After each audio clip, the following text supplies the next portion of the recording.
अस्सलाम वालेकुम, मैं हूं आपका होस्ट सादुर रहमान। आप देख रहे हैं प्रोग्राम जाल। मैं इस वक्त मौजूद हूं सरजानी थाने में। सरजानी पुलिस की जानिब से एक अच्छी कार्रवाई की गई है। कराची के जो शहरी हैं जिनका रोज़ का ये मसला होता है, जो वो अपने बाइक और अपने मोबाइल फ़ोन से जो है यूजुअली डेली बेसिस पे महरूम हो रहे होते हैं। स्ट्रीट क्राइम पुलिस एक तरफ कह रही होती है कि हम काबू कर लेते हैं, लेकिन इस पूरे साल में 100 से ज़ायद ऐसे लोग हैं जो अपनी जानें गंवा चुके हैं स्ट्रीट क्राइम के चक्कर में। स्ट्रीट क्राइम में लोग अपनी चीज़ों से, कीमती चीज़ों से महरूम हो जाते हैं। सरजानी पुलिस ने कार्रवाई तो खैर अच्छी की है, लेकिन दूसरी तरफ पुलिस डिपार्टमेंट के ऊपर काफ़ी सारे सवाल भी हैं। इस थाने के जो साबका एसएचओज़ भी हैं उनके ऊपर भी सवालात उठते हैं, क्योंकि जिस गिरोह को इन्होंने पकड़ा है वो बाइक लिफ्टिंग, बाइक चोरी का काम करता था और बाइक को जो है वो पार्ट्स में खोलने के बाद जो है वो फ़रोख्त करता था। ये पूरी कार्रवाई किस तरीके से अमल में आई, इस पूरी कार्रवाई में कौन कौन से लोग गिरफ़्तार हुए हैं, मेरे साथ आइए एसएचओ से बात करेंगे और मज़ीद जानेंगे।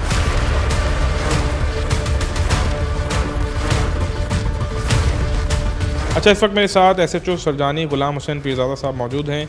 इनसे बात करते हैं इस सारी कार्रवाई के हवाले से। मुझे बताएं कि जो कार्रवाई की है और जो चेचस वगैरह बरामद हुए हैं, इनिशियली क्या आपको इसकी रिपोर्ट मिली थी और किस तरीके से रेड किया आपने? जी, ये हम इंटेलिजेंस बेस और ग्राउंड इंफॉर्मेशन पे हमने कार्रवाई की। हमारा इलाका है सरजानी का यूसुफ गोट, कच्ची आबादी है। वहाँ पे हमें इतला मिली कि इस किस्म का काम हो रहा है, तो हमने छापा मारा। वहाँ पे एक मुल्ज़िम हमने गिरफ़्तार किया और 142 चेचिस हमने मुख्तलिफ मोटरसाइकिल के चेचिस बरामद किए, 75 टैंकियाँ बरामद की और दीगर सामान बरामद किया। और इब्तदाई तफ्तीश में ये मालूम हुआ है कि 4 मुल्ज़मान हैं और एक लेडी मुल्ज़िम है, जो ये मिलके ये सारा घिनौना काम करते थे। मुख्तलिफ कराची शहर के पीएस सरजानी और मुख्तलिफ इलाकों से मोटरसाइकिलें चोरी करके और छीन के लाते थे। लेडीज़ को इसलिए पर्पज़ के लिए यूज़ करते थे कि एक तो असला की मुंतकिली के लिए उनको आसानी होती थी, दूसरा चोरी और छीनी हुई मोटरसाइकिलों पे जब लेडीज़ को उठा के लेके आते थे तो उसके लिए उनके लिए आसानी होती थी, तो लेडीज़ को इसका इस्तेमाल करते थे। और जहाँ पे इन्होंने किराए पे घर लिया हुआ था वो काफ़ी 4-5 साल से लिया हुआ था, जहाँ पे लेडीज़ ने उधर ऐसी किस्म की थोड़ी पैनिक फैलाया हुआ था कि कोई उस मोहल्ले में उनसे बात नहीं करता था और किसी को दरवाजे के बाहर खड़ा नहीं होने देती थी। अगर कोई लड़का या कोई बंदा अगर उसके दरवाजे के करीब आ जाता तो उस पर इल्ज़ाम लगाती थी। इस वजह से ज़्यादातर लोग इलाके के उससे दूर रहते थे। तो ये मुल्ज़मान में से एक पकड़ा गया है, 3 मुल्ज़मान फ़रार हैं, एक खातून मुल्ज़मा फ़रार है और उनके लिए मुख्तलिफ़ मकामात में छापे मारे जा रहे हैं। इंशाल्लाह उनको भी गिरफ़्तार करके जल्द अज जल्द कानून के कटहरे में लाएंगे। और जो मज़ीद इन्वेस्टिगेशन कर रहे हैं कि ये मुल्ज़मान कहाँ सामान बेचते थे, कहाँ देते थे, तो जो मुल्ज़म गिरफ़्तार हुआ है वो ज़्यादातर एक मास्टरमाइंड मुल्ज़िम है जो इस सारे किरदार का उसके लिए बोल रहा है कि ये सारा जो किरदार है वो अदा करता था। इसके मतलब कुछ इसको ज़्यादा इल्म नहीं है, लेकिन मज़ीद तफ्तीश कर रहे हैं। तो हमारी कोशिश है कि इसको हम मज़ीद आगे लेके जाएं कि ये चीज़ें जाती कहाँ थी, लेता कौन था और ये कहाँ फ़रोख्त होती थी। तो उस पर हम काम कर रहे हैं। इंशाल्लाह उसमें भी जो कामयाबी होगी आपसे शेयर करेंगे। Thank you. मुझे ये भी बताइएगा, इतने टाइम से आप कह रहे हैं 3-4 साल से काम चल रहा था, आप नहीं समझते कि साबका जो यहाँ पे एसएचओ आए और जो पुलिस अफसरान हैं, क्योंकि 3-4 साल एक लंबा अरसा होता है, तो अगर 3-4 साल से काम चल रहा है और कराची का सबसे मेजर एलिमेंट ये है कि बाइक स्नैचिंग, मोबाइल स्नैचिंग जो डेली हो रही होती है, तो पूरा अगर 4-5 साल से काम चल रहा है तो पहले किसी अफसर ने कोई कोशिश नहीं की? इस हवाले से क्या कहेंगे आप? देखें, ये इस किस्म की जो कार्रवाइयाँ होती हैं, कभी भी पुलिस की हर अफसर अपनी कोशिश करता है कि मैं बेहतर से बेहतर काम करूं, लेकिन ये चीज़ें ऐसी हैं कि देखें, एक दीवार बिल्कुल बराबर में, एक घर इधर है एक घर इधर है, बीच में वो घर है। जब इन पड़ोसियों को पता नहीं है कि यहाँ क्या हो रहा है, तो पुलिस अफसर को जब तक वही तो नाजिल नहीं होगी ना, जब तक इन्फॉर्मेशन आएगी, जब तक कोई बताएगा, जब तक कोई ऐसे सिम्टम्स मिलेंगे तो पुलिस जाएगी। तो शायद ये कामयाबी हमारे नसीब में थी और हमारी कोशिश भी है। और दूसरी बात यह है कि मैं यहाँ आपका तसलसल से ये बताना चाहूँगा, क्योंकि मुझे आए हुए यहाँ 2 महीने हुए हैं। यहाँ जो क्राइम फिगर था बहुत ज़्यादा था, उस पर मैंने कोशिश की है कंट्रोल करने की। मैं अवामी राब्ते में गया हूँ, मैं पब्लिक में गया हूँ, पब्लिक का मैंने एतमाद हासिल किया है, तो पब्लिक भी हमें सपोर्ट कर रही है।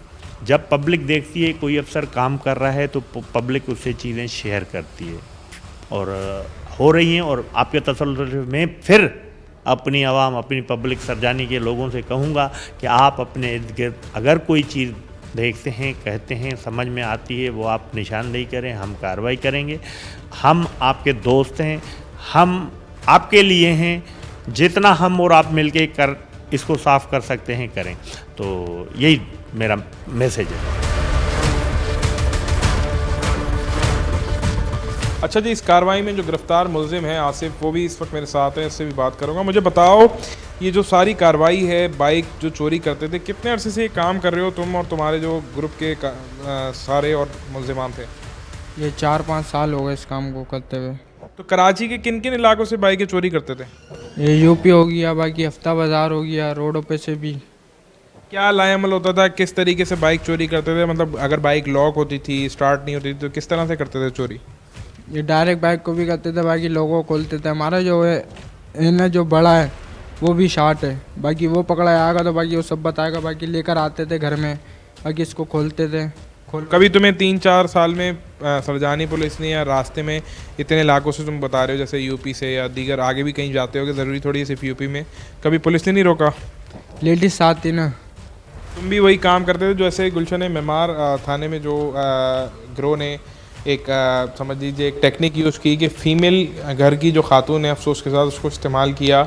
और आपको नहीं पता होता आज के दौर में जो क्राइम का सूरत हाल हो गई है, वो आप अंदाज़ा लगा सकते हैं। क्रिमिनल इस वक्त खड़ा है और बता रहे हैं हम खातून का इस्तेमाल इसलिए करते थे कि हमारा जो है क्राइम पकड़ा ना जाए, पुलिस वाले, ट्रैफिक पुलिस वाले लोग देख के ये समझें कि भाई कोई फैमिली जा रही है, और बाइक बआसानी खातून को बिठा के अपना जो इनका गोडाउन था वहाँ लेके चले जाते थे, जिसके बाद आसानी से जो है वो इस चीज़ को अपनी कार्रवाई को मुकम्मल कर दे ताकि किसी को शक ना हो। तो मुझे ये बताओ, कितनी बाइकें होंगी अंदाज़न अब तक जो तुम लोगों ने चुराई होंगी इस पूरे 3-4 साल? ये 150 हैं अभी, बाकी और बाकी चुराई थी वो, बाकी फेंक दिए उन्होंने। तो तुम्हारे बाकी जो मुल्जिमान फ़रार हुए हैं उनमें कौन कौन है? एक बहनोई है मेरा, और उसका एक भाई है, और एक मैं हूँ, और एक दोस्त यार है। अच्छा, तुम्हारा जो बड़ा है जो तुम कह रहे हो फ़रार है, वो कौन है? वो बहनोई है मेरा। तो ये तुम सारे फैमिली मेम्बर ही हो जो ये करते हो? जी। मैं बहनोई का कोई नाम तो होगा ना? मान। मुझे ये भी बताओ, ये खातून को जो है इस्तेमाल करते थे, तो यूपी के अलावा और कौन से इलाके हैं जहाँ पे तुमने वारदातें की और ये बाइकें चोरी की? और बाइकें चोरी करने के बाद क्या नेक्स्ट स्टेप होता था? इन बाइकों को फ़रोख्त करते थे, इनके पार्ट्स को फ़रोख्त करते थे, क्या करते थे? पास खोलते थे ना, बेचते थे। सही है, कभी इस दुकान वाले को, कभी इस दुकान वाले को। ये हफ्ता बाज़ार भी है, अल्लाह वाली भी है, और बाकी बहुत से इलाके हैं।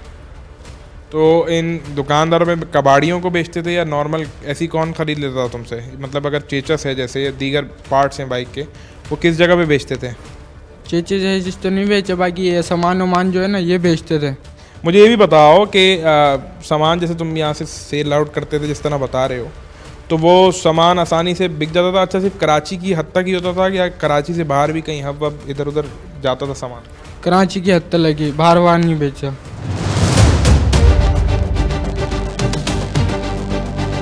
अच्छा जी, ये वो सारा सामान है जो आप मेरे पीछे देख रहे हैं, ये सारे वो चेचस हैं जो इस कार्रवाई में पुलिस ने, सरजानी पुलिस ने जो है वो बरामद किए हैं। चेचस हैं, बाइक्स के पार्ट्स हैं, काफ़ी सारी ऐसी चीज़ें हैं जो इस पूरी कार्रवाई में बरामद हुई। लेकिन अफसोस के साथ जो है इस ग्रुप में सिर्फ एक ही मुल्ज़िम जो है वो पुलिस के हाथ लगा, बाकी जो इसके मुल्ज़िमान साथी थे वो फ़रार होने में कामयाब हुए। और अफसोस की एक और बात ये है कि इस गैंग में भी एक खातून को जो है वो इस्तेमाल किया जा रहा था।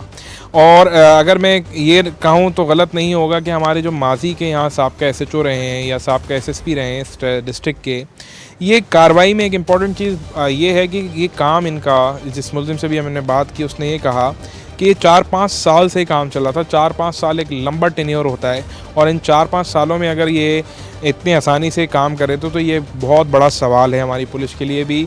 और क्योंकि इन डिस्ट्रिक्ट्स में अगर ये काम हो रहा है तो जाहिर सी बात है कराची के और भी ऐसे डिस्ट्रिक्ट हैं जहाँ पे ये काम इतनी आसानी से चल रहा होगा। तो ये पुलिस के ऊपर बड़ा सवालिया निशान है। जैसे गुलशन मेमार की स्टोरी हमने आपको दिखाई, उसमें बच्चे को इस्तेमाल किया जा रहा था, उसमें भी खातून थी। लेकिन इस केस में जो बहुत इंपॉर्टेंट क्वेश्चन उठता है, जो सवाल है वो ये है कि 2-4 महीने की बात नहीं है, 5 साल से अगर ये लोग इस तरह से काम कर रहे थे तो कितने शहरियों की बाइकें लूटी होंगी, कितने ऐसे शहरी हैं जो अपनी सवारियों से महरूम हुए होंगे।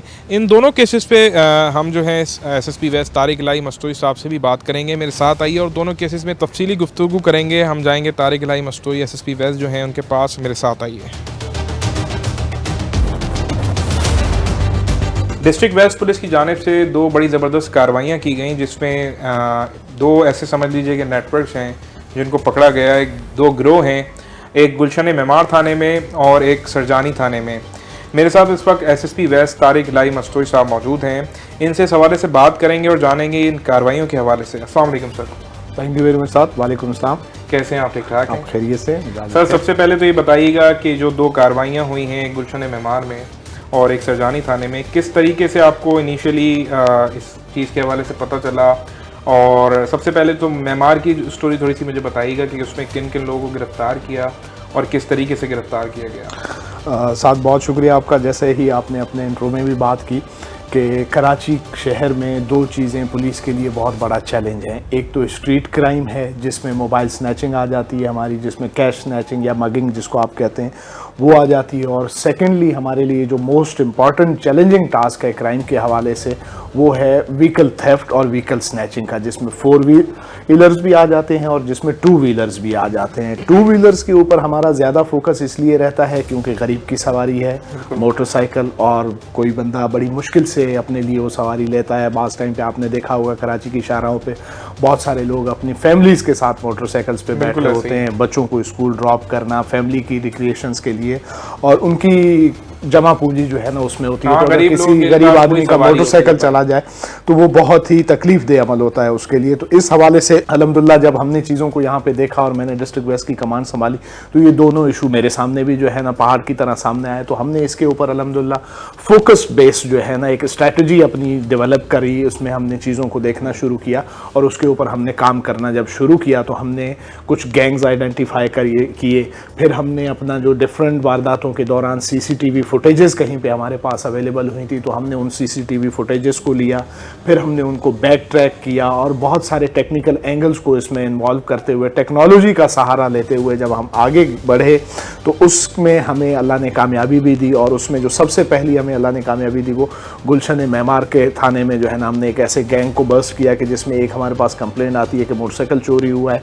जब हमने उसको टेक्निकल बुनियादों पर जाके देखा और जो पहला मुलजिम हमने उसमें से गिरफ्तार किया तो वो हमारे लिए भी काफ़ी हैरत का बायस था कि एक 10-12 साल का बच्चा जो है, छोटी सी उम्र का बच्चा जो है वो इस क्राइम में इन्वॉल्व था। जब उससे बातें हमने कुरेदी और तफ्तीश की और बात आगे जब चलती गई तो उससे बड़े होशरुबा किस्म के इंकशाफात हमारे सामने आए, जो मेरे ख्याल में मेरे पुलिसिंग कैरियर में भी एक फर्स्ट टाइम ही था कि इस तरह की चीज़ हम देख रहे थे कि जिसमें एक क्या था सर वो ऐसा जब बच्चे से तफ्तीश की तो उसके बाद वो बताया? बिल्कुल, मैं उसी तरफ ही आ रहा हूँ जी। तो उसमें जब बच्चे से हमने तफ्तीश से स्टार्ट की तो बच्चे का जो उस्ताद है वो उसका दादा है, जो सबसे हैरानगी की बात है कि मतलब बुजुर्गों से हम ये एक्सपेक्ट करते हैं कि वो नई नस्ल की इस तरह से परवरिश करें कि वो पाकिस्तान के लिए और मुल्क के लिए कारआमद साबित हो सके, पर यहाँ तो वो उल्टी गंगाई बह रही थी जो है ना। यहाँ पे उसका दादा जो है ना उसका ट्रेनर भी था, उसका उस्ताद भी था और उस मासूम बच्चे का हैंडलर भी था। और बड़ी बदकिस्मती की बात यह है कि वो खुद भी मंशियात इस्तेमाल करता था और उसने इस बुरी आदत जो है उस बच्चे को भी डाली। 10 साल के बच्चे को भी मंशियात यूज़ करता रहा, लेकिन वो बच्चा मान तो नहीं रहा। लेकिन मैंने मेडिकल टेस्ट वगैरह उसके हमने करवाए और जो हमें अपने पुलिस पर्सपेक्टिव से चीज़ नज़र आ रही है तो मुझे इसका कभी यकीन है कि वो बच्चा भी मंशियात यूज़ करता है, लेकिन उसके लिए हमने मेडिकल टेस्ट वगैरह भी उसके करवाए। मैंने भी जब उसका इंटरव्यू लिया तो उसमें ये ज़रूर था वो नशे की हालत में मुझे बच्चा महसूस हुआ। बिल्कुल सही कह रहे हैं। फिर हमने अभी उसको प्रॉपरली हमने बाकायदा उसके मेडिकल्स वगैरह भी करवाए, वो रिपोर्ट्स भी हमारे पास आ जाएंगे, हम आपके साथ वो भी शेयर कर देंगे। एक तो ये कि उसकी फैमिली की उसमें इन्वॉल्वमेंट आ जाती है। मज़ीद जब हमने उसको कुरेदा तो हमारे लिए एक और अहम इंकशाफ सामने आया कि इस गैंग में ख़वातीन भी शामिल है। अब अगर इनका तरीका वारदात जो मैं आपको बता दूं तो ये था कि ये बच्चा जो है ये मोटरसाइकिल कहीं पे स्पॉट करता था, उस मोटरसाइकिल को वहाँ से वो उठाता था और सीधा अपने दादा के पास जो स्टोर रूम वगैरह था वहाँ पे ले जाते थे। फिर इनके साथ एक मैकेनिक भी इस ग्रुप का मेंबर है। वो मैकेनिक क्या करता था कि उस मोटरसाइकिल को तोड़ता था, उसको काट पीट करता था, उसके जो पुर्जे वगैरह थे जो कहीं पे वो बेच सकते थे तो वो बेच देते थे और बाकी जो उसके चेसिस वगैरह थे तो उसको किसी नदी वगैरह में डाल के डिस्पोज वगैरह भी कर लेते थे। फिर इसको मज़ीद जब हमने आगे चलाया तो एक और एंगल भी सामने आया कि जी इसमें 2 तरह की चीज़ें होती थी कि एक तो जो पुराना मोटरसाइकिल है CD70 हो गया या 70cc इस तरह के कोई मोटरसाइकिल्स हैं तो उसकी ज़्यादातर कैनिबलाइज हो जाता था, उसकी काट पीट करके उसको बेच दिया जाता था। लेकिन अगर इस दौरान में उन्होंने कोई ऐसा मोटरसाइकिल चोरी कर लिया कि जो 125 है या 150cc है और महंगी बाइक है या अच्छी बाइक है तो उसमें जो बाकी जो ग्रोह के कारिंदे थे वो अपनी बेगम को अपने साथ बिठा के उसको जो है ना हब बलूचिस्तान में जाके वहाँ पे सेल कराता था। अब उस एंगल को भी हम मज़ीद देख रहे हैं, हमने कुछ अपनी लीगल चीज़ें भी रेडी की हैं, इंशाल्लाह हम बलूचिस्तान में भी उसके हवाले से पॉइंट ये था कि मुझे रास्ते में कोई रोके नहीं। जी बिल्कुल, जी बिल्कुल। जैसे आपको पता है पाकिस्तानी माशरा है, हमारे यहाँ चादर और चार दीवारी के तकद्दुस का बहुत ख्याल किया जाता है, और नॉर्मली भी हम ये चीज़ ऑब्जर्व करते हैं कि जिस गाड़ी में या जिस मोटरसाइकिल पे खातून बैठी है या कोई फैमिली का शायबा है हमें, तो हमारी पुलिस की थोड़ी सी कोशिश होती है कि इज़्ज़तदार तरीके से उनके साथ बात की जाए या ज़्यादा पूछ परछ ना की जाए। फैमिली है तो वो फैमिली का गाइज यूज़ करके ये चोरी शुदा मोटरसाइकिल जो है बलूचिस्तान शिफ्ट करता था। तो इधर एक छोटा सा सवाल था कि अगर वो इशारा जिस तरीके से बाइक चोरी करने के बाद डंपिंग स्टेशन ले जाते थे, अब यहाँ से हब तक का रास्ता बहुत तवील है, अब बीच में आपको पता है 2 डिस्ट्रिक्ट भी चेंज होते हैं, आप एक पुलिस ऑफिसर होने की हैसियत से ये नहीं समझते कि वहाँ पे पुलिस की जो पिकटिंग है, पुलिसिंग है, पेट्रोलिंग वगैरह है, कोई उन्हें नहीं रोकता था? एक फीमेल वाला फैक्टर तो है, लेकिन उसके अलावा जिस तरीके से मुल्ज़िमान ने हमें बताया तो उनका ये कहना था कि भाई हम तो काफ़ी अरसे से ही काम कर रहे हैं। तो इसमें कहीं आपको लगता है कि कहीं कोई ना कोई किसी चीज़ की कमी है कि ये तो आप लोगों ने एक अच्छी कार्रवाई करके गिरफ्तार कर ली? जी बिल्कुल, वजह फरमाया आपने। ज़ाहिर है there is a room for improvement in everything जो है, और यहाँ पे भी इम्प्रूवमेंट की बहुत ज़्यादा ज़रूरत है। जब इन चीज़ों को मैंने कुरेदा और जब मैंने अपने इलाके को इस चीज़ हवाले से असेस किया, तो हमारे यहाँ पे कुछ कच्चे रास्ते भी हैं जिनको आप चोर रास्ते कहते हैं, ठीक हो गया। नॉर्मली लाजमी नहीं है कि ये सिर्फ उन्हीं मेन रास्तों से या उन्हीं चेक पॉइंट से भी जाते हैं। जो इस हवाले से अल्हम्दुलिल्लाह हमने कुछ 14 पॉइंट्स ऐसे आइडेंटिफाई किए हैं कि जहाँ से कच्चे रास्ते हैं, जो गोठों से, देहातों से गलियाँ हैं और उन तरीके से, तो उसमें अल्हम्दुलिल्लाह अभी हम 10 चेक पोस्ट तो हमने नई कायम की हैं, चेक पॉइंट्स पिकेट्स हमने कायम की हैं इस सारी वारदात की और मोटरसाइकिल और व्हीकल क्राइम की रोकथाम के हवाले से। और मज़ीद भी जो 4 पॉइंट्स हैं इंशाल्लाह हम उनको भी बहुत जल्द मैन कर लेंगे। जो है नॉर्मली ये लोग इस तरीके से ऑपरेट करते हैं कि ये उन रास्तों का इस्तेमाल करते हैं कि जहाँ पे पुलिस की प्रेजेंस कम हो, या कोई थोड़े से कच्चे रास्ते हों, या कोई ऐसे रास्ते हों कि जहाँ पे रात को पुलिस की प्रेजेंस ज़रा कम होती है, लेट आवर्स में और अर्ली मॉर्निंग्स के टाइम पे। ये उन वक्त का ज़्यादा जो है ना वो चुनाव करते थे और उस वक्त में ये ज़्यादा मूवमेंट करते थे, जो इन दोनों गैंग्स के हवाले से मुझे सामने आई। मतलब इसके साथ साथ मैं आपको और भी बताता चलूँ कि जैसे देखें हमने इसको फोकस किया कि जी व्हीकल क्राइम और मोबाइल थेफ्ट और स्ट्रीट क्राइम जो है ये हमारी टॉप प्रायोरिटीज़ हैं। इससे रिलेटेड हमने जैसे अब जब फोकस हमने किया तो उसमें हमने अपनी टीम्स भी बनाई, 2 डिफरेंट DSPs को, उनके साथ SHOs को, और जो माहिर तफ्तीशी हैं जो इलाके से इंफॉर्मेशन रखते हैं या जो क्राइम फाइटिंग में बेहतर हैं, तो उनको हमने इस टीम का हिस्सा बनाया। तो इससे रेलेवेंट हमने एक और दूसरी कार्रवाई भी की सुरजानी थाने की हदूद में। हाँ, तो अब वो भी एक बहुत बड़ी कार्रवाई है। उससे भी आप देखें कि ये जो अच्छा, ये दोनों कार्रवाइयाँ एक ही दिन में हुई हैं, बड़ा इंपॉर्टेंट फैक्टर है क्योंकि यूजुअली हम नहीं देखते किसी डिस्ट्रिक्ट में इस तरीके से। ये दोनों कार्रवाइयाँ एक ही दिन की, एक मेरे ख्याल में शाम दोपहर के थोड़ा सा ही फर्क है उससे, और एक रात के टाइम में सरजानी वाले का बताइए। अब उसमें देखें ना, सरजानी में हमने कोई 150 से ज़्यादा जो है ना वो चेसिस मोटरसाइकिलों के जो फ्रेम्स हैं हमने वो रिकवर किए हैं। मतलब 150 मोटरसाइकिल्स को काट पीट के वो मुख्तलिफ जगहों पे उसके पार्ट्स को एंड पीसेस को उसको बेच दिया गया। अक्सर हम पे ये सवाल उठाया जाता है कि जी इतना मोटरसाइकिल चोरी हो जाता है, अब बाज़ टाइम पे जो है ना वो मुल्ज़मान भी पकड़े जाते हैं लेकिन रिकवरी नहीं होती है। तो उस हवाले से मैं आपको और आप कराची के शहरियों को ये इन्फॉर्मेशन देना चाहूँगा कि देखें आपका मोटरसाइकिल तो काट पीट में और वो कबाड़ियों के पास और वो मैकेनिक्स की शॉप पे बिक रहा है, तो उस मोटरसाइकिल को तो पुलिस किसी तौर पर रिकवर कर ही नहीं सकती, पार्ट्स ही खोल दिए सारे। तो ये एक नया एंगल हमारे सामने आया, तरीका वारदात आया। इस चीज़ को जब एनालाइज किया गया तो आपको कुछ अर्सा पहले याद होगा कि IGP सिंध गुलाम नबी मेमन साहब और एडिशनल IG जावेद आलम ओडो साहब जो एडिशनल IG कराची भी हैं, उनकी डायरेक्शंस के ऊपर, और जब इसको हमने एक मैकेनिज्म के तहत एक पॉलिसी बनाई तो हमने कबाड़ियों के खिलाफ भी एक क्रैकडाउन शुरू किया था। और अल्हम्दुलिल्लाह उससे हमारा जो व्हीकल का क्राइम है उसमें एकदम से उसका ग्राफ नीचे गया है। और ये मैं नहीं कह रहा हूँ, ये इंडिपेंडेंट जो CPLC के आपके फिगर्स हैं जब आप उनको भी मैच करेंगे तो अल्हम्दुलिल्लाह हमारा कराची पुलिस का रिपोर्टेड क्राइम और जो रजिस्टर्ड क्राइम है और जो CPLC का रिपोर्टेड क्राइम है उसमें आपको कोई डिफरेंस ज़्यादा नज़र नहीं आएगा, वो फिगर बल्कि मैच कर रहे होंगे। तो इनको भी जब हम एनालिसिस करते हैं तो इन तमाम एफर्ट्स की वजह से अल्हम्दुलिल्लाह कराची में जो व्हीकुलर थेफ्ट है उसमें कमी आई है। जो है अब जो दूसरा गैंग पकड़ा गया उन उनका भी तरीका वारदात इनकी तरह से मिलता जुलता है। वो मोटरसाइकिल चोरी करते थे, उस मोटरसाइकिल्स को जो है ना पार्ट्स में उसको तोड़ लेते थे। उनके साथ भी एक मैकेनिक इन्वॉल्व है जो है ना, वो उन पार्ट्स को मुख्तलिफ कबाड़ियों को मुख्तलिफ मैकेनिक्स की शॉप पे और इस तरीके से करके तो वो उसको बेच देते। सरजानी वाला जो आपने बताया, ये कहाँ पे इनकी डंपिंग स्टेशन था, इनिशियली कहाँ से पता चला और कहाँ जाके आप लोगों ने अरेस्ट किया? ये बेसिकली जैसे मैंने आपको पहले भी गुजारिश की,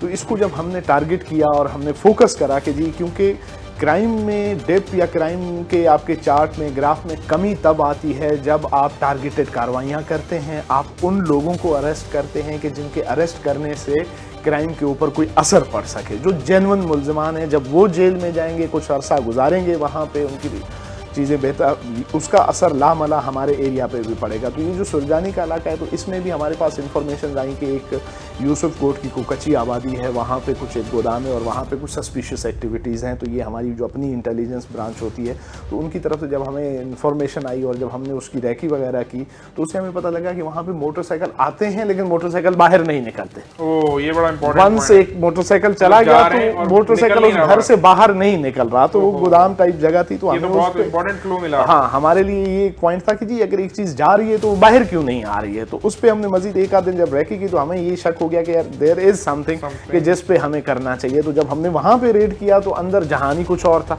उसमें मतलब जो है ना कोई 150 से ज़्यादा मोटरसाइकिल के जो है ना हमें चेसेस वहाँ से मिले, कोई 100 के करीब जो है ना वो मोटरसाइकिल की टंकियाँ मिली हैं वहाँ से, नंबर प्लेट्स मिली हैं हमारे पास, एक आध इंजन वहाँ से मिला है, ठीक हो गया ना।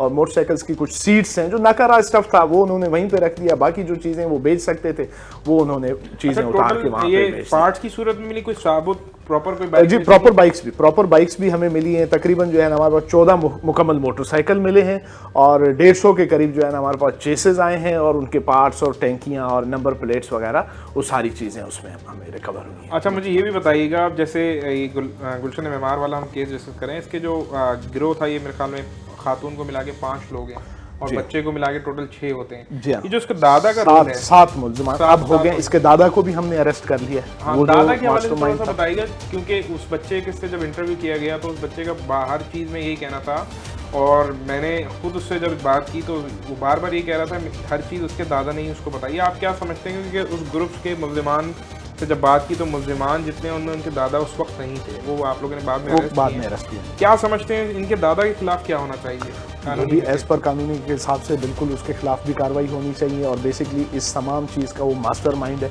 अब देखें ना, हम तो ये चाहते हैं कि बच्चों की तरबियत करना, परवरिश करना, एक अच्छा माहौल उनको देना।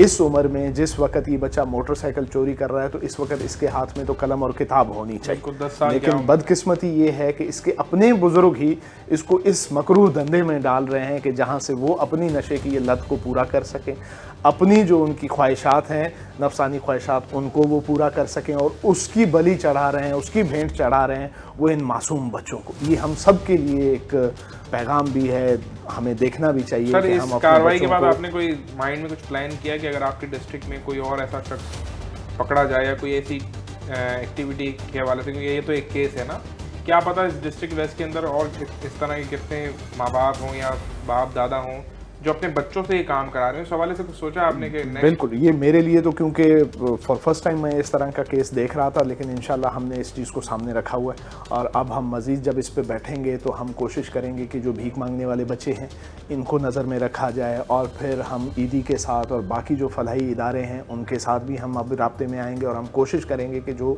आवारा बच्चे फिर रहे हैं या जो कचरा चुनने वाले हैं, तो उन बच्चों को हम किसी तरीके से इन सेंटर्स में जमा करवाएं, और स्पेशली इनके पेरेंट्स और फैमिली की कॉन्सेंट के साथ अगर हम इनको जमा कराएं तो बहुत बेहतर होगा कि इस उम्र में इन बच्चों के हाथ में कलम और किताब होनी चाहिए, ना कि कोई नशावर चीज़। सर, अब मुझे ये बताइएगा, डिस्ट्रिक्ट वेस्ट में जब से आपने चार्ज संभाला, डिस्ट्रिक्ट वेस्ट आप लोगों को पता है कि एक ऐसा डिस्ट्रिक्ट है जहाँ पे कच्ची आबादी काफ़ी ज़्यादा पाई जाती है, पहाड़ी भी है, और काफ़ी सारे ऐसे एरियाज़ हैं जहाँ पे आपको मंशियात, ड्रग्स, स्नैचिंग, काफ़ी सारी चीज़ें होती हैं। मुझे थोड़ा सा ये बताएं तारिक साहब कि आपके आने से पहले यहाँ पे बड़ी वर्स्ट कंडीशन थी, तो आपके आने के बाद क्राइम रेशो में चीज़ों में क्या डिफरेंस आया, और फिर अभी आपने रिसेंटली एक गुट के मावे के हवाले से भी बड़ी अच्छी कार्रवाई की थी, क्योंकि डिस्ट्रिक्ट ऐसा है कि यहाँ पे स्पेशली गुट का मावा जो है वो बहुत ज़्यादा रनिंग में होता है।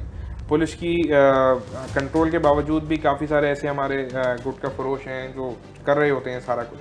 तो मुझे थोड़ा सा बताइएगा स्ट्रीट क्राइम और इन सब चीज़ों में कितना डिफरेंस आया है? ओवरऑल जैसे आपको मैं बताऊं, जब से मैंने इस ज़िले का चार्ज लिया है तो वेस्ट ज़िला जो है ना, वो यहाँ पे मोस्टली आपको ज़्यादातर कच्ची आबादियाँ मिलेंगी, स्लम्स बहुत ज़्यादा हैं, और बाकी अगर सेटल्ड एरियाज़ भी हैं तो वहाँ की पॉपुलेशन जो है वो ऐसे तबके से ताल्लुक़ रखती है कि जो छोटे घरों में ज़्यादा रहते हैं, ठीक हो गया, जिनका ज़्यादातर जो है ना ज़रिया माश जो है वो फैक्ट्रीज़ में काम करना या छोटे मोटे ठेले लगाना या इस तरह का जो है ना हमारा यहाँ का माहौल है। तो उस हवाले से हमारे लिए बहुत बड़ा चैलेंजेस जो थे वो स्ट्रीट क्राइम का चैलेंज था, व्हीकुलर क्राइम हमारा बहुत बड़ा चैलेंज था। देन अगेन हम जाएं तो मंशियात जो है वो मेरे लिए बहुत बड़ा चैलेंज था, और जैसे आपने ख़ुद कहा गुटखा मावा मेरे लिए बहुत बड़ा चैलेंज था। तो हमने अपनी चीज़ों को अल्हम्दुलिल्लाह प्रायोरिटाइज़ किया और हमने एक प्रोएक्टिव पॉलिसी के तहत जो है ना उसको लेके चले, हमने अपनी टीम्स बनाई, और अल्हम्दुलिल्लाह मैं ये बात कह सकता हूँ कि इस 2 महीने के टाइम फ्रेम में हमने अल्हम्दुलिल्लाह कुछ 36 के करीब हमारे पुलिस के लाइव इनकाउंटर्स हुए, जिसमें 19 मुल्ज़िमान हलाक हुए और उसमें जो है कोई तकरीबन 36 के करीब इंजर्ड हुए, और टोटल हमने 61 मुल्ज़िमान को जो है 61 मुल्ज़िमान को हमने हीनियस क्राइम में अरेस्ट किया। उससे हमें फ़र्क ये पड़ा कि अल्हम्दुलिल्लाह इस वक्त जब हमने अपना क्राइम को पिछले 2 महीनों से पहले जब कंपेयर करेंगे तो अल्हम्दुलिल्लाह 5% से प्लस जो है वो हमारा क्राइम का ग्राफ इस वक्त नीचे आया है ओवरऑल डिस्ट्रिक्ट वेस्ट में। फिर अगेन उसके हवाले से हमने उन एरियाज़ को स्पेशली हमने टारगेट बेस्ड कार्रवाइयाँ की, हमने उन थानों को आइडेंटिफाई किया, उन एरियाज़ को हमने आइडेंटिफाई किया, और वहाँ पे हमने मुसलसल जो है ना रेगुलरली हम जो है ना अपने सर्च एंड कॉम्बिंग ऑपरेशंस करते रहे और हम टारगेटेड ऑपरेशंस करते रहे। तो इस हवाले से हमने तकरीबन कोई 150 से ज़्यादा जो है ना वो FIRs दी मंशियात के ख़िलाफ़, जिसमें हमने कोई तकरीबन अल्हम्दुलिल्लाह 220 से ज़्यादा जो है ना मंशियात फ़रोशों को गिरफ़्तार किया, और उसमें हमने जो है ना सैकड़ों किलो के हिसाब से जो है ना वो मंशियात भी रिकवर की। फिर जो चौथा एंगल जिसको हमने हिट किया वो स्पेशल था गुटखा मावा के हवाले से जो है, और इस हवाले से अल्हम्दुलिल्लाह डिस्ट्रिक्ट वेस्ट की बहुत खातिर खा कामयाबी रही। हम ना सिर्फ यहाँ पे 8 बड़ी जो है ना वो गुटखा मावा की फैक्ट्रीज़ को जो है ना हम बस्ट कर चुके हैं, जिससे जो है ना तकरीबन ऑलमोस्ट हज़ारों, मैं आपके साथ डेटा भी शेयर कर दूंगा, तो उसमें हमारे पास को हज़ारों टन केजी से ज़्यादा, 1000 केजी से ज़्यादा जो है ना हमने गुटखा बरामद किया।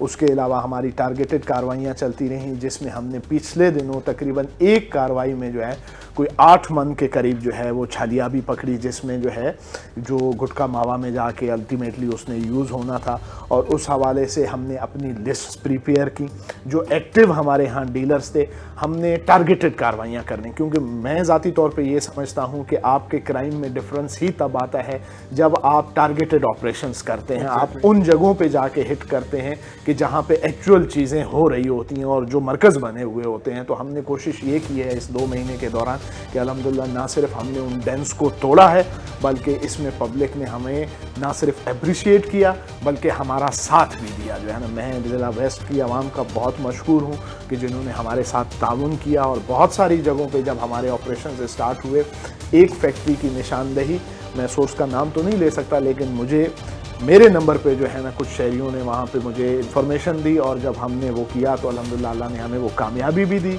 उन लोगों का नाम हमने सीगाए राज में रखा, वो हमने किसी से शेयर नहीं किया, लेकिन अल्लाह ने हमें कामयाबी दी कि एक रनिंग फैक्ट्री जो है ना गुटखा की वहाँ से हमने निकाली, और ऑलमोस्ट जो है ना मेरे ख्याल में 200-250 केजी के करीब जो है ना वो तैयार गुटखा भी वहाँ से मिला, और बाकी जो उसके मटीरियल्स वगैरह जो उसमें यूज़ होते हैं मुल्ज़िमान के साथ हमने गिरफ्तारी के साथ उनको भी हमने रिकवर किया। मुझे ये भी बताइएगा, जो लास्ट अभी आपने जिस कार्रवाई का जिक्र करें, काफ़ी बड़ी कार्रवाई थी गुटखा फरोशों के खिलाफ, उसमें कुछ पुलिस के हमारे एहलकार का भी कुछ सुनने में आया था इनिशियल न्यूज़ में कि उसमें कुछ पुलिस के अभी ऐसे लोग हैं जो इन्वॉल्व थे।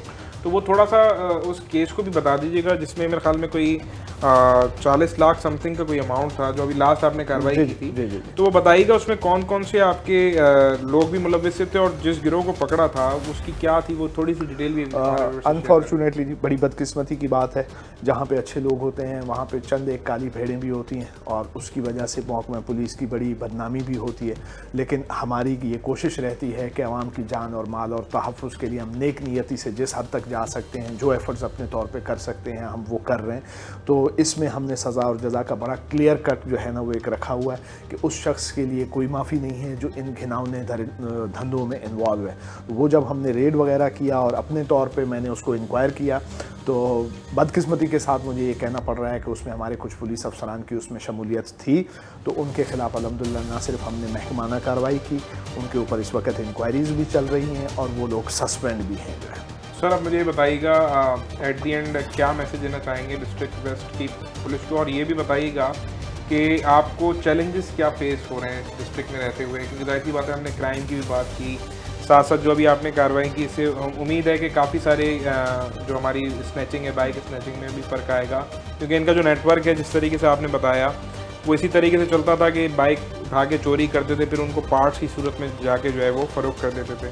आप ही क्या समझते हैं कि आपको इस डिस्ट्रिक्ट में चैलेंजेस क्या हैं, क्या ऐसी चीज़ें हैं जो आपको फेस करनी पड़ रही हों, वो भी हमारे व्यूअर्स के साथ शेयर करें। और जो ये बच्चे वाला एक एलिमेंट था इसके हवाले से भी कुछ बताइएगा कि क्या कहना चाहेंगे वालिदैन को, जो स्पेशली क्योंकि इस तरह का केस हमने भी कमोपेश बहुत कम देखा है कि उसकी उम्र 10 साल की थी और जिस तरीके से वो रिस्पॉन्ड कर रहा था तो उससे बड़ा हमें अफसोस हुआ, और ये हुआ भी आपके डिस्ट्रिक्ट में, तो ये थोड़ा सा बताइएगा। देखें जी, चैलेंजेस तो हर जगह पे होते हैं, तो यहाँ पे भी हैं। एरिया ऐसा है कि जो गुंजान आबादी है यहाँ पे और छोटी छोटी तंग गलियाँ हैं यहाँ पे, अनसेटल्ड पॉपुलेशन बहुत ज़्यादा है। फिर सेकेंडली यहाँ पे जो है ना ऐसे लोग भी आबाद हैं कि जो मुहाजिरीन के शायद ज़ुमरे में आते हैं, ठीक हो गया। और एक जो फॉरेनर्स का जो इस तरीके से एक मामला है, कुछ अफ़गान आबादियाँ भी आ जाती हैं यहाँ पे, उनकी भी इन्वॉल्वमेंट हमारे सामने यहाँ पे आई हैं, कुछ कार्रवाइयों में वो मुल्ज़मान अरेस्ट भी हुए हैं। ये तमाम चैलेंजेस तो ज़रूर हैं, लेकिन उसके साथ साथ जो मेन एक पॉइंट है जिस पे मैं आपके तवज्जुह से कराची शहर के तमाम शहरियों को एक मौदबाना सा गुजारिश भी करूँगा और एक पैगाम भी दूँगा कि बाज़ औक़ात ये होता है कि जी आपका मोबाइल चोरी हो जाता है या स्नैच हो जाता है या मोटरसाइकिल चोरी हो जाती है और स्नैच हो जाती है, तो बसा औक़ात शहरी थाने में रिपोर्ट दर्ज नहीं करवाते हैं। सही है, थाने में रिपोर्ट, वो नाउम्मीदी इतनी हो गई है पुलिस के साथ लोगों को कि वो ये समझते हैं कि हमारे इसके बिल्कुल। तो उसमें देखें, where there is a will there is a way, जहाँ पे है विल तो वहाँ पे रास्ता भी निकल आता है। अब हमने चीज़ों को प्रायोरिटाइज़ किया है तो आप देख रहे हैं कि उसका सिला भी हमें, फल भी हमें उसका मिल रहा है। तो अब जब ये सुरजानी वाली बहुत सारे हमने केसेस को चीज़ों को देखा तो कुछ ऐसे भी चीज़ें हमारे सामने हैं कि जिनकी कहीं पर कोई FIR रजिस्टर नहीं है। तो ये एक इम्पॉर्टेंट पॉइंट है इधर कहने का, जिस तरह से तारिक साहब बता रहे हैं कि हमारे काफ़ी सारे जो शहरी हैं वो यूजुअली मोबाइल, गाड़ी, बाइक चलती है, तो आप नाउम्मीद ज़रूर होते हैं और ऐसा बिल्कुल है कि बहुत वक्त लगता है कि केसेस जो है रिकवरीज नहीं हो पाती। लेकिन अभी जिस तरह से केस कार्रवाई आपके सामने है, अब इसमें जो बाइक्स रिकवर हुई, अफसोस के साथ वो बता रहे हैं कि उनका कोई रिकॉर्ड ही नहीं कि जिसकी बाइक चोरी हुई। तो अगर इसमें आप लोग टाइमली अपनी एटलीस्ट एप्लीकेशन FIR करवाते हैं तो उससे होता ये है कि पुलिस के रिकॉर्ड में एक चीज़ रजिस्टर्ड हो जाती है। अगर वो 6 महीने 8 महीने बाद भी वो गिरोह पकड़ा जाता है तो अभी अगर इनके पास वो FIR होती हैं तो जिसकी वो बाइक है उसको मिल जाती है। अब इसी तरह से सेम लाइक वाइज, मतलब अब मैं अल्हम्दुलिल्लाह को 150 लोगों में उनके मोबाइल भी वापस हम तकसीम कर चुकी है डिस्ट्रिक्ट वेस्ट पुलिस। ये भी एक पहली दफ़ा और शहरियों की खुशी उस दिन बड़ी दीदनी थी और मेरे लिए भी बायसे फ़ख्र बात थी कि लोग जहाँ पे नाउम्मीद हो चुके थे वहाँ पे उनके लिए एक उम्मीद की किरण जली। और कराची जैसे शहर में जो छीने हुए मोबाइल थे वो हमने यहाँ पे अपने दफ्तर में लोगों को बुलाया, थानों में भी हमने ये प्रोग्राम रखे। हम तकरीबन को 150 से ज़ायद लोगों को उनके जो छीने हुए और चोरी शुदा मोबाइल थे हम वो भी रिकवर करके उनको वापस कर चुके हैं।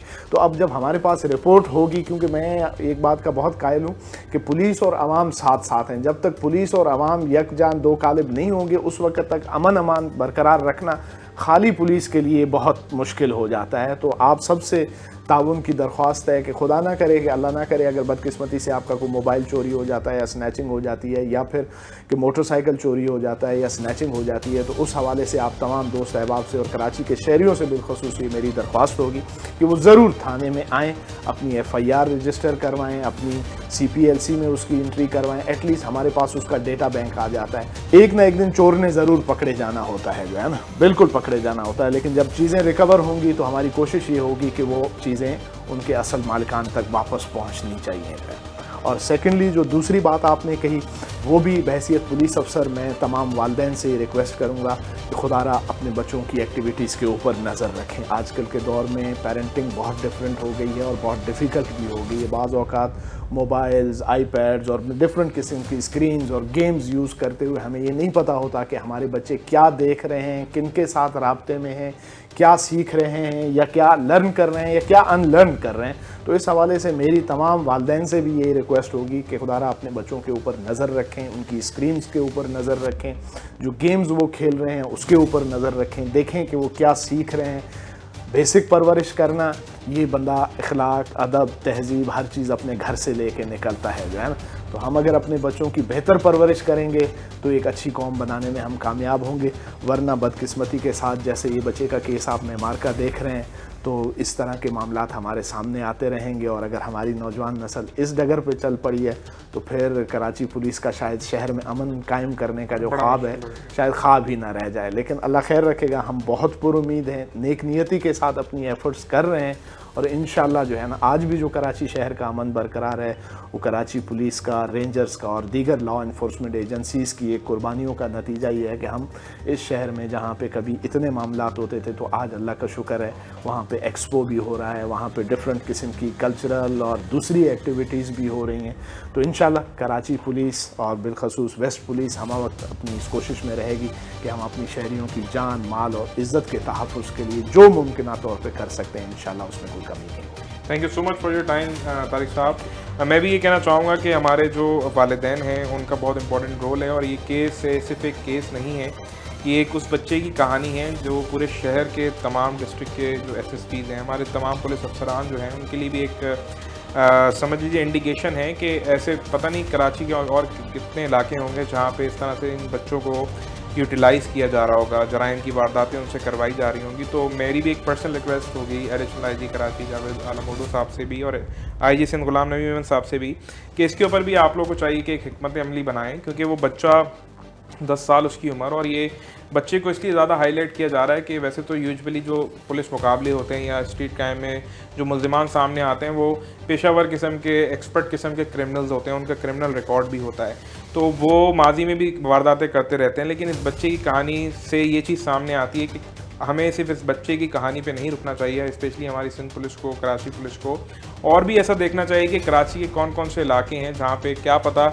ये जो 10 साला बच्चा था शाहजेब, इस तरह के और कितने सारे बच्चे होंगे इस कराची में जिनसे इस तरह की वारदातें करवाई जा रही होंगी, कोई गिरोह उन बच्चों को इस्तेमाल कर रहा होगा। तो इसमें थोड़ा सा पुलिस को भी देखना चाहिए और साथ साथ वालिदैन को जो है उनका बहुत इंपॉर्टेंट रोल है। अगर आज आप अपने बच्चों के ऊपर नज़र नहीं रखेंगे, उनकी पेरेंटिंग को बेहतर नहीं करेंगे, तो कल को वही आपका फ्यूचर ख़राब भी कर सकते हैं और उनका अपना फ्यूचर भी ख़राब हो गया। मुझे और जाल प्रोग्राम की पूरी टीम को दीजिए इजाज़त। देखना ना भूलिएगा प्रोग्राम जाल।